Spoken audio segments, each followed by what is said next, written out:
I'm here with Andrea from Habyt, and Hello. we're here to discuss about the different revenues and cost models or scaling strategies which come with co-living, because co-living is quite a unique segment. It's fairly new.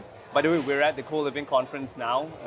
Andrea's a speaker and also Yeah. an award winner yesterday for the Co-Living Yes, we Awards. won the brand and marketing. Yeah, We did important rebranding last year. After we grew quite a lot, we wanted to take the time to review our brand, review our mission, and right. try to define much better where we want to go, how we want to go, and what we want to transmit to the customers. So maybe you can tell us a bit about Habyt. So for a Yeah, of person course. that's never heard about Habyt Okay, yeah, ever, yeah, that's what is Habyt? that's a good point.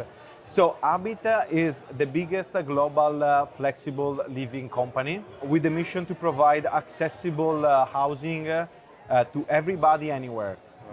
What does it mean at the end? So flexible, it means that we want to cover with different products the different length of stay. So long term, short term, and to have properties that mix this type of length of stay to make all the people find a place in a city. And also accessibility means that through the digital process that we have, we destroy the boundaries that there are in the real estate market. Where, like when I was a student, I went to study in Paris and London, and it was Right. super tough to find a house. They were asking for guarantee, a lot of information. In France, you need to have a guarantor that is French. The Right. idea of Habyt is to make accessible the housing also for a young Indian guy that is a developer and is coming to Berlin and Right. just want to rent house.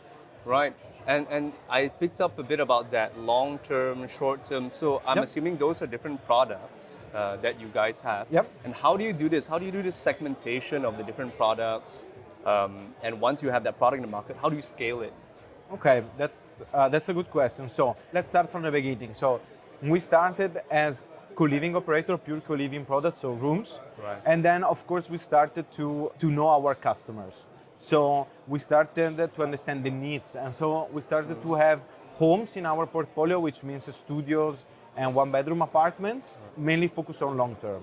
Last year, also thanks to our expansion to APAC, where there the co-living is more mixed between long and short term, Okay.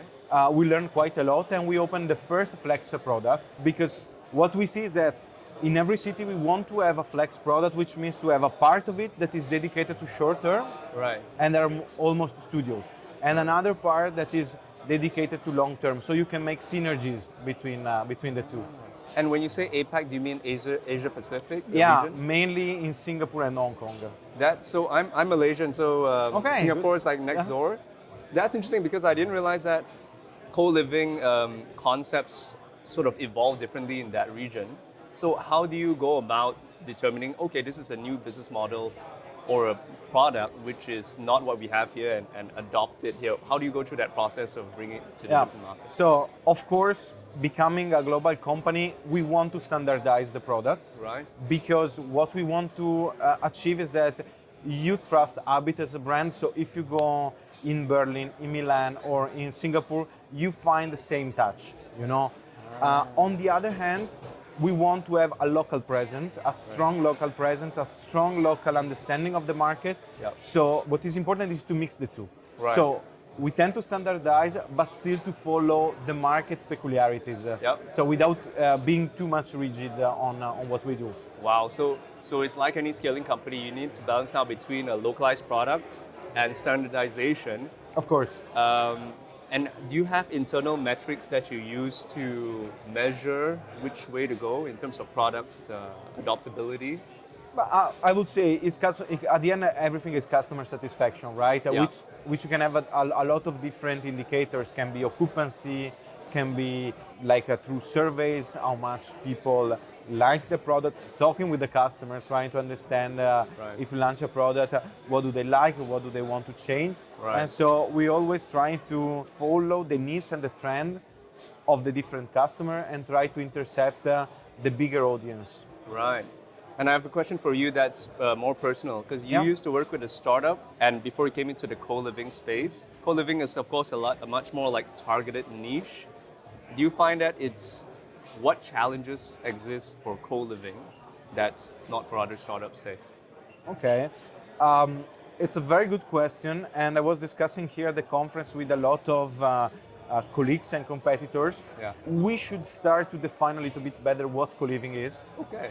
because if you talk like there are a lot of hotels, kind of hybrid hotels that offer also 3 to 6 months. Yeah. It's us that we offer short and long stay. There are student housing.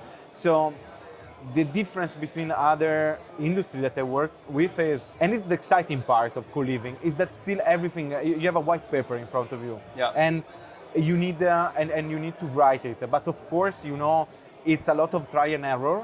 And Yeah. so there is a lot of, okay, let's go in that direction and then let's adjust. So it's a very, very fast environment that you need to cope with. So very interesting. So the market in general needs better definition, and that's where market leaders come into play Yep. to lead that chart. Yeah, exactly. And also to determine what are the key variables and what are the important variables that a co-living operator should look at. Right. And maybe they can be different also across geographies, Interesting. because at the end is customer behavior, customer needs, and maybe customer have different behaviors in Germany versus US or Mexico. Right. Who are the best co-living customers? Which region has the greatest adaptability or the greatest co-living culture so far? Honestly, let's say it's difficult to find a specific region, because the point is, if you find the right product for the region, you're gonna succeed, right? Yeah. So it's more on you Got it. to succeed in the region than Yeah. on the customer. But I would say like there are a lot of common requirements, Yeah. like flexibility, like digital onboarding process, standard furniture, so you can understand that I take a home, I have these services included, I have this kind of furniture, and then of course there are some peculiar stuff. That was actually a trick question. So, and you answered it perfectly well, because there's no right customer. It's more like meeting the needs of the unique Exactly, customers. yeah. Amazing. If you could do one thing right now with all the budget in the world and all the for the company, what would you do? A big party. No, I'm joking. So I would say maybe I will find the next area to develop and invest, and invest and expand more beds. Yeah. Right. Well, that's all the questions we have for today. Thank you very much for hosting me. Of course, and online, if the audience has any questions, shoot it to us and we'll try to get it to Andrea. Yeah, of course. Hopefully at some point we meet again at a conference and then we can do this one more time again. Yeah. Because I think this is an interesting session. Thank you very much. Thank you so much. Thank you. Cheers. Cheers.